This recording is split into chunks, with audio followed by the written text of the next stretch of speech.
arrivons encore à ce bon moment de pouvoir continuer avec notre étude. Et vous vous souvenez que nous avons ce thème vers un voyage de victoire. N'hésitez pas. Hier, on était en train de voir un titre. Le titre qui nous a intéressé hier, c'était Atibi de l'eau de Mara. Et je pense que vous vous en souvenez encore les détails. Mais aujourd'hui, nous avons un autre titre, les dangers de l'alcool dans le corps humain.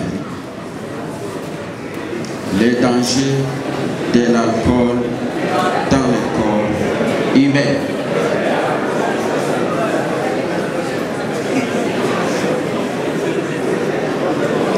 Que ça vous intéresse ou ça ne vous intéresse pas, je vais vous montrer les dangers de l'alcool dans le corps humain. Le monde s'alcoolise.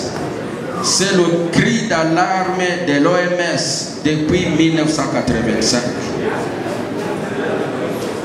L'alcool est un poison qui se trouve dans n'importe quelle boisson alcoolisée, forte ou légère.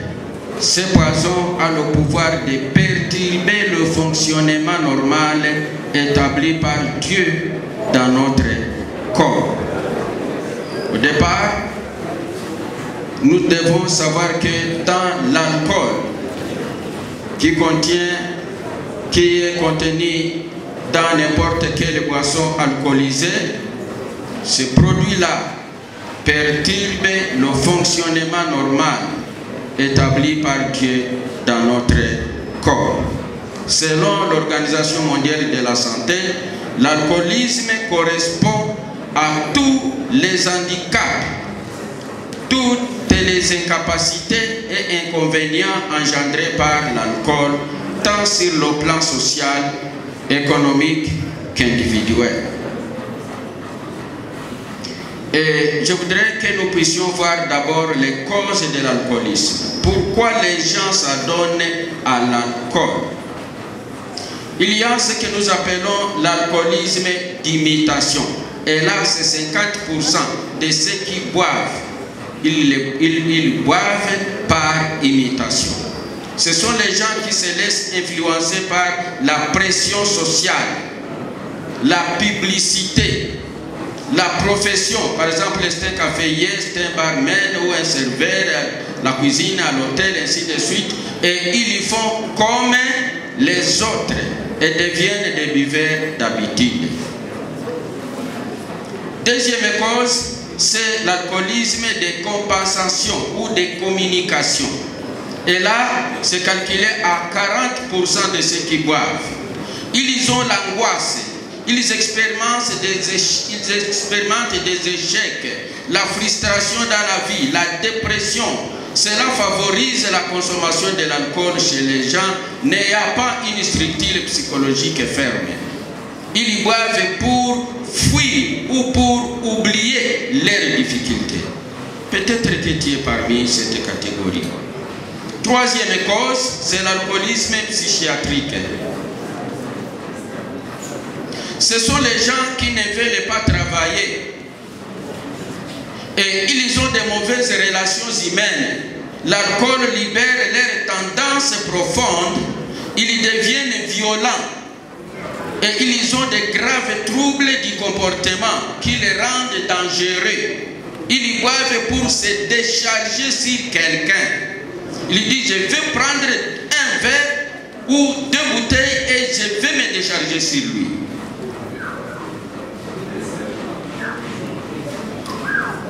Quatrième cause de l'alcoolisme, c'est un mauvais régime alimentaire comme étant un facteur favorisant. Il y a le professeur Regista et Hardis de la faculté de médecine de Loma Linda University aux États-Unis. Ils ont conduit différents travaux sur les rats de laboratoire pour étudier l'influence de l'alimentation sur le comportement à l'égard des boissons alcoolisées.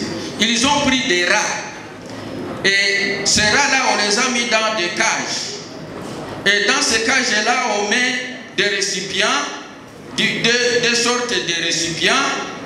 Le premier qui contient de l'alcool et l'autre qui contient de l'eau. Et voilà ce qu'ils ont trouvé comme résultat. Des rats recevant un régime équilibré, disposés dans leur cage deux récipients contenant l'un de l'eau, l'autre une solution alcoolisée. Ils préféraient l'eau à cette dernière. Lorsqu'on leur donnait un régime équilibré, les rats préféraient de l'eau au lieu de l'alcool. Lorsqu'ils sont soumis au régime typique de l'Américain moyen, riche en céréales, raffiné, en sucre, donc un régime carencé en vitamines du groupe B, les rats ont commencé à boire de l'alcool. Et lorsqu'on a ajouté des épices à ce régime-là, des épices, du café, ajouté à ce dernier régime, déterminait une prise double de boissons alcoolisées. Et nourris à nouveau à un régime équilibré au débit, sans épices ni caféine, ils abandonnaient l'alcool au bout d'une semaine. Remis à nouveau au régime carencé en vitamine B, il retournait encore à la consommation de l'alcool après 3 semaines. Et ainsi de suite. Et on est parvenu à conclure que le régime alimentaire est un facteur favorisant à l'alcoolisme. Donc si vous êtes un grand buveur, pensez d'abord à votre régime alimentaire. Quelle est la réaction du corps face à l'alcool lorsque ces produits entrent dans le sang? Comment le corps réagit? Vous devez savoir ça. Il ne faut pas tout simplement prendre de l'alcool sans savoir ce qu'il fait dans le corps et ce que le corps fait pour l'éliminer, pour se délivrer. L'alcool agit dans les 5 à 15 minutes qui suivent son absorption. L'alcool n'est pas modifié par les enzymes des glandes digestives. Il n'est pas modifié. Il passe tel quel dans le sang, après diffusion à travers l'estomac et l'intestin grêle. Et ceci d'autant plus qu'il y a plus d'alcool et que l'homme n'a pas mangé, il a un digestif vide. Mais si vous avez mangé quelque chose et puis vous buvez, ça va prendre au moins 1 heure. L'alcool passe dans le cerveau. Quand il arrive dans le sang, il y passe directement dans le cerveau et dans le foie. Ce sont les 2 organes. Le cerveau et le foie, ce sont les 2 organes du corps qui sont attaqués par ce produit. 10% de l'alcool est éliminé par la respiration, l'urine, la transpiration. C'est pourquoi celui qui a bu sent de l'alcool. Mais 90% de l'alcool est encore détoxiqué par le foie. C'est le foie qui se charge des 90% qui n'ont pas été éliminés par les urines ou la respiration. Et cela avec un degré au moins minime.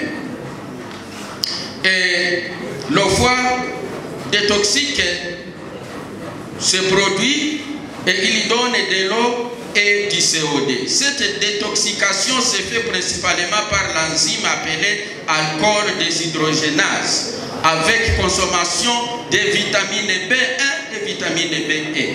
Or, mes amis, la vitamine B1, vous savez tous que c'est la vitamine du cerveau.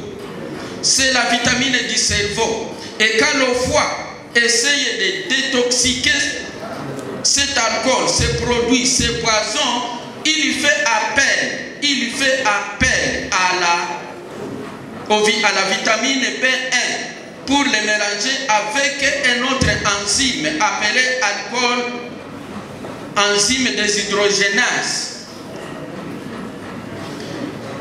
Et lorsque cette vitamine est consommée chaque jour, elle diminue sensiblement et le cerveau ne peut plus fonctionner normalement. C'est pourquoi vous voyez que les buveurs, souvent, leur cerveau ne fonctionne pas normalement. C'est parce qu'ils brûlent leur vitamine B1, qui est la vitamine la plus importante pour le fonctionnement du cerveau. Vous devez savoir ça. C'est la raison pour laquelle Dieu a interdit la consommation de l'alcool dans sa parole. Mes frères et sœurs, voilà ce que dit. Si vous voulez des versets bibliques qui montrent que vraiment la consommation de l'alcool est interdite dans la Bible.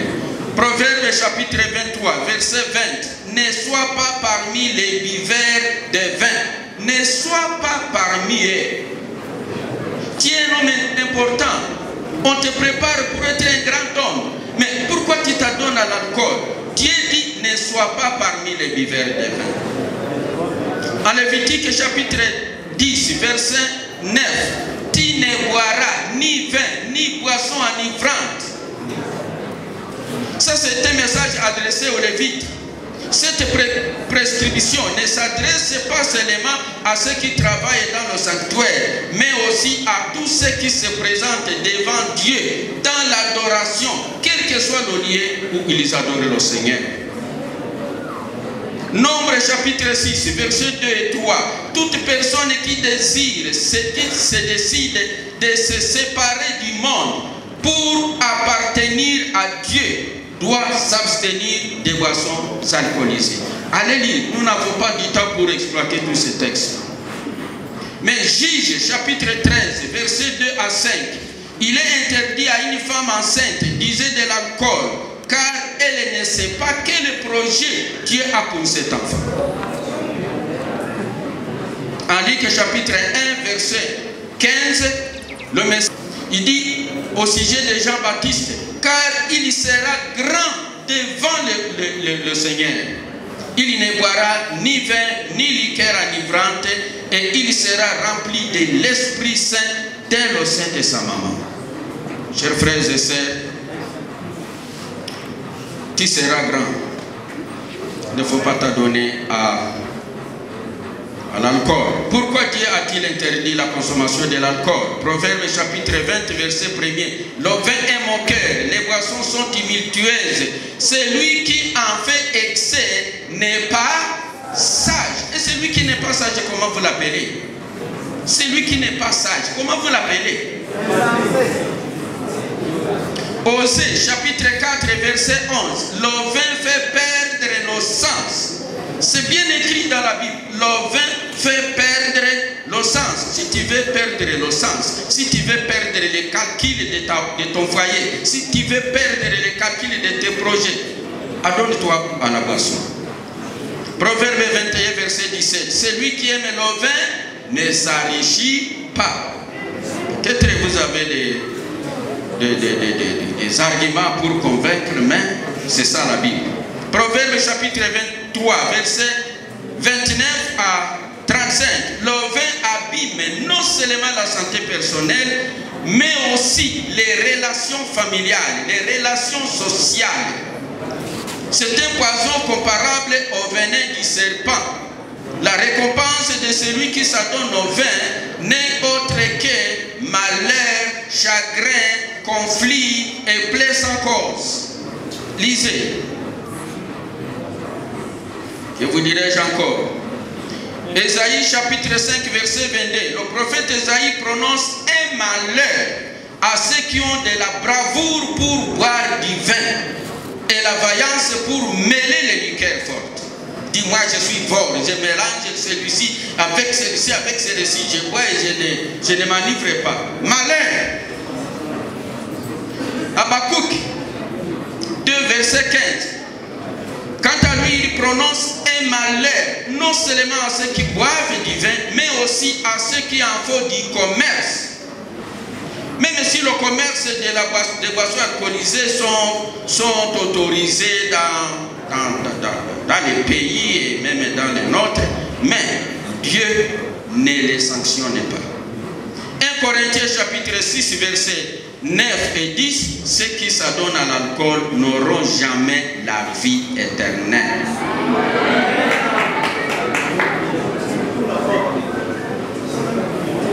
Timothée, chapitre 3, versets 1 à 7 et Proverbe 31, versets 1 à 7. Les dirigeants spirituels, et c'est bien souligné, les dirigeants spirituels ainsi que les autorités civiles et politiques ne devraient pas s'adonner à l'alcool. La Bible dit, ce n'est pas au roi. C'est-à-dire, il n'appartient pas au roi. Il n'appartient pas au roi. Il ne convient pas au roi. Les rois ne doivent pas. C'est une négation absolue. Les rois sont des personnes investies d'une autorité suprême, d'un pouvoir et d'une influence dans les affaires civiles, militaires et religieuses. Et leurs péchés apportent souvent des conséquences qui impliquent la nation tout entière. Si la prostitution, le vin et le mou font perdre l'innocence à de n'importe qui, à combien plus fortes les raisons les rois, les princes, les enseignants et tout autre dirigeant devraient s'en abstenir à cause de leurs lourdes responsabilités. Frères et sœurs, ce n'est pas au roi. Proverbe 31, verset 4. Ce verset très important. Ce n'est pas au roi les muelles, ce n'est pas au roi de boire du vin. L'emploi de la négation reprise 2 fois dans ce verset est d'importance capitale dans un style poétique. Il exprime une emphase, une insistance sur ce qui est défendu.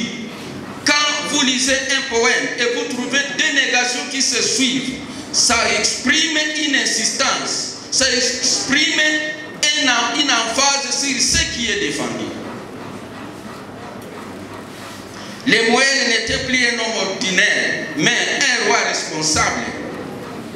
Quand bien même le vin pourrait lui faire du mal en tant qu'homme ordinaire, mais les dégâts qu'il produira dans sa vie en tant que roi seront terribles et retentiront même sur ce sujet. Je voudrais que chacun de nous puisse remplacer les muelles par son nom. Ce n'est pas au roi les muelles. Remplacez les muelles par votre propre nom. Ce n'est pas aux dirigeants de l'Église, chers frères et sœurs. Ce n'est pas aux diacres, aux enseignants, aux étudiants qui sont les futurs dirigeants de ce pays. Ce n'est pas à vous de boire du vin. L'Église et l'université sont en train de te former et de te préparer pour devenir bientôt un roi. Ce n'est pas à vous de boire du vin. Sinon vous allez nous causer honte. Il a étudié à l'université adventiste de Goma et voilà ce qu'il fait. Il est chassé de son poste parce qu'il devient soulard, je ne sais pas quoi. Vous allez nous causer honte. Ce n'est pas au roi, chers frères et sœurs. Ce n'est pas à vous de boire du vin. Je demanderai à tous les formateurs, des futurs dirigeants de ce pays, de ne pas se donner à l'alcool, mais plutôt de donner un bon exemple. Voyons ce que fait les méfaits de l'alcool sur l'être humain. En Genèse 9, verset 21, Noé, homme ayant reçu la grâce de Dieu, après avoir été sauvé du déluge, Noé, la Bible dit, il but du vin, il s'enivra et se découvrit au milieu de sa tente. Quelle honte pour un homme mûr de se présenter devant ses fils, sa femme, ses belles filles, tout nus. Je vous ai parlé de ce professeur de Rutshuru, pour ceux qui étaient ici, un professeur licencié en mathématiques, qui a été retrouvé dans la rue, tombé, les livres de mathématiques là-bas, lui aussi là-bas. Et puis les élèves qui sont venus, ils ont rencontré leurs enseignants Dans la rue, on est en train de les huer, ils l'ont pris et en train de chanter. Prophète, Wamate, Amen, Jinyambia. Prophète, Wamate, Amen, Jinyambia. Prophète, Amen, Jinyambia. Mes amis, mais c'est terrible. Si vous lisez Genèse chapitre 19, Genèse chapitre 19, verset 31 à 36, pour avoir bu du vin, Lot, après avoir été sauvé du feu de Sodome, il coucha avec ses propres filles et commit le péché d'inceste sans le savoir. Lisez, vous allez vous étonner. Quelle folie, chers frères et sœurs. Vous lisez en Esther, chapitre 1er. Pour avoir bu du vin, le roi Assuérus, il y mit fin au bonheur de son foyer et divorça de son épouse sous l'influence des conseillers ivrognes. Lisez le chapitre d'Esther. Que vous dirais-je encore sur les méfaits de l'alcool sur l'être humain? Lévitique chapitre 10. Nadab et Abihu, fils d'Aaron, ils firent brûler vif dans le sanctuaire pour y avoir apporté un feu étranger sous l'impulsion du vin.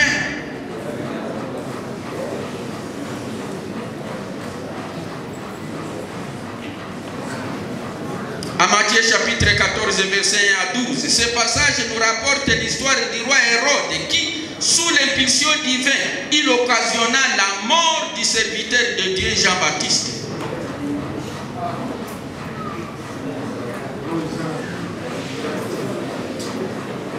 Laissez-moi vous rapporter les méfaits de l'alcool sur l'être humain selon Dr Badina. Ce docteur, il a été un professeur de théologie ici à Moudende, dans l'État. Et vous pouvez consulter son livre. Je pense que son syllabus se trouve ici dans la bibliothèque, Philosophie de la santé. Je pense que ça peut y être. Il dit ceci: les boissons alcoolisées ne réchauffent pas. L'alcool trompe le corps en donnant l'impression de les réchauffer parce qu'il atténue la sensation du froid. Dans un premier temps, il anesthésie et dilate les capillaires de la peau, créant ainsi un afflux de sang qui réchauffe. Ce n'est pas que lorsque vous buvez, vous croyez que vous êtes réchauffé, ok, ça va vous trouver donc. Non, ce sont seulement vos capillaires qui sont dilatés par l'alcool. Mais après, il détermine une perte sensible de calories par rayonnement et avec comme conséquence un abaissement de la température du corps d'où froid. L'alcool facilite l'installation de la coupérose. Il déshydrate la peau et favorise la formation des rides. Et vous allez vieillir prématurément. Vous verrez, attendez, vous allez bientôt récolter ce que vous avez semé. Bientôt, on va vous compter parmi les vieillards alors que vous avez encore 35 ans. Il dit encore, l'alcool ne désaltère pas, il augmente au contraire la quantité d'urine émise par blocage du mécanisme de production de l'hormone antidiurétique au niveau de l'hypophyse. L'alcool donne soif car il déshydrate. L'alcool favorise les brûlures d'estomac, la gastrite. L'alcool perturbe le fonctionnement du cerveau, perturbé. 2 ou 3 verres de vin pris à jeun dans la journée suffisent pour provoquer une destruction irréversible des cellules nerveuses. Une destruction irréversible. L'alcool crée ce que nous appelons la dépendance. La dépendance, c'est une maladie qui s'installe dans votre corps. Vous dépendez de l'alcool. Vous ne pouvez rien faire si vous n'avez pas bu. Il y a des professeurs pour lesquels les de physique, de chimie. Donc ne peuvent pas encore venir s'il n'a pas pris au moins un verre. Il est dépendant, il devient esclave.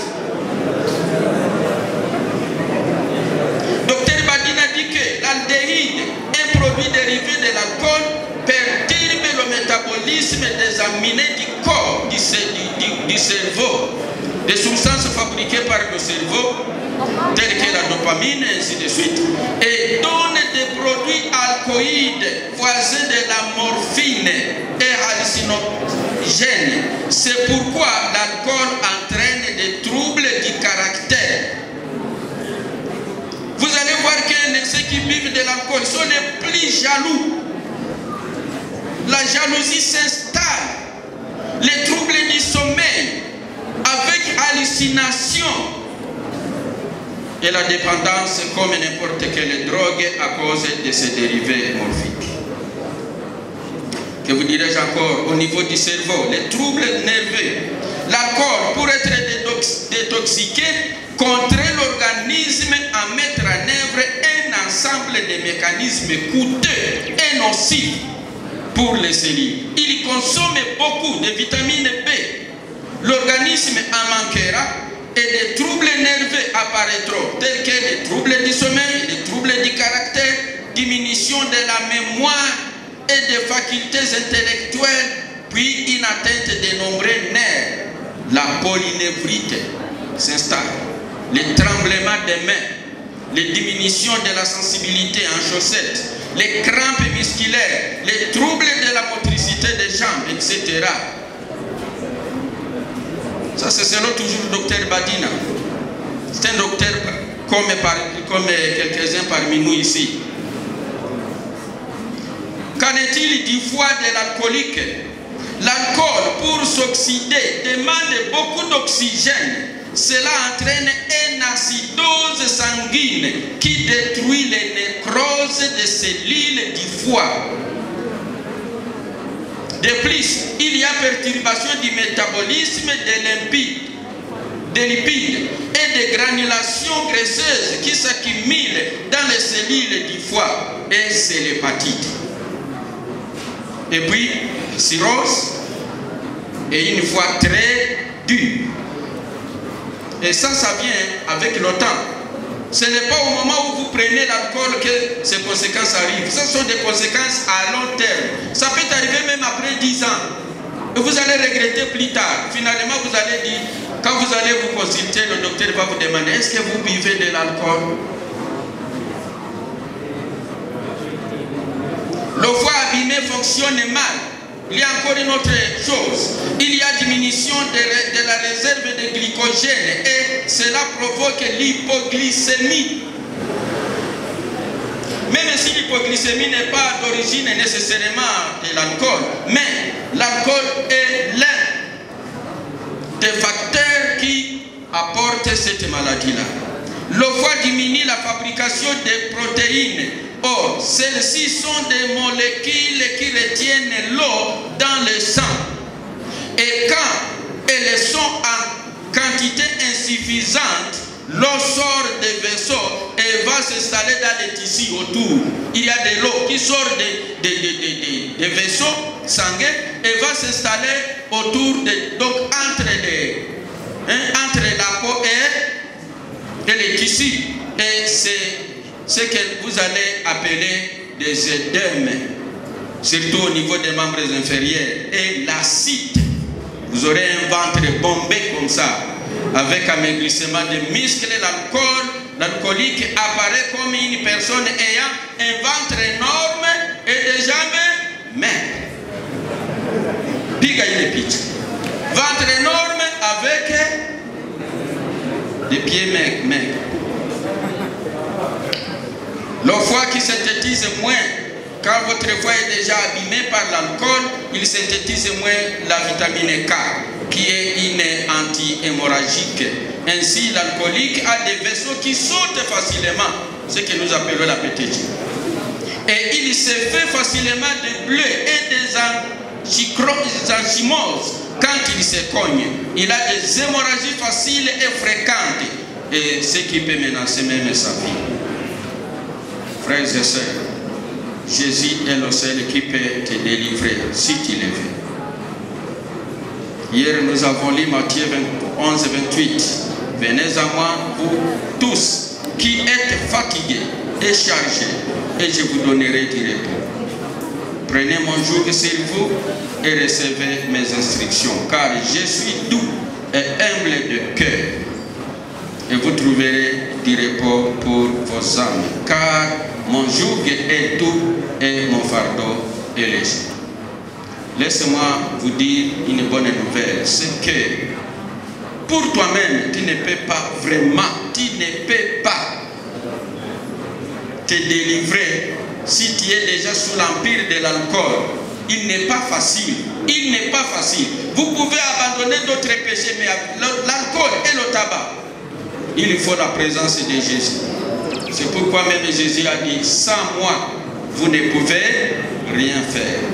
Est-ce que vous pouvez donner votre cœur à Jésus pour qu'il puisse vous délivrer? Mes frères et sœurs, je sais qu'on a beaucoup à faire. Je sais que vous avez des projets. Mais avec votre projet, si vous mélangez avec la boisson, aucun projet ne réussira. Que Dieu vous bénisse au nom de Jésus. Amen.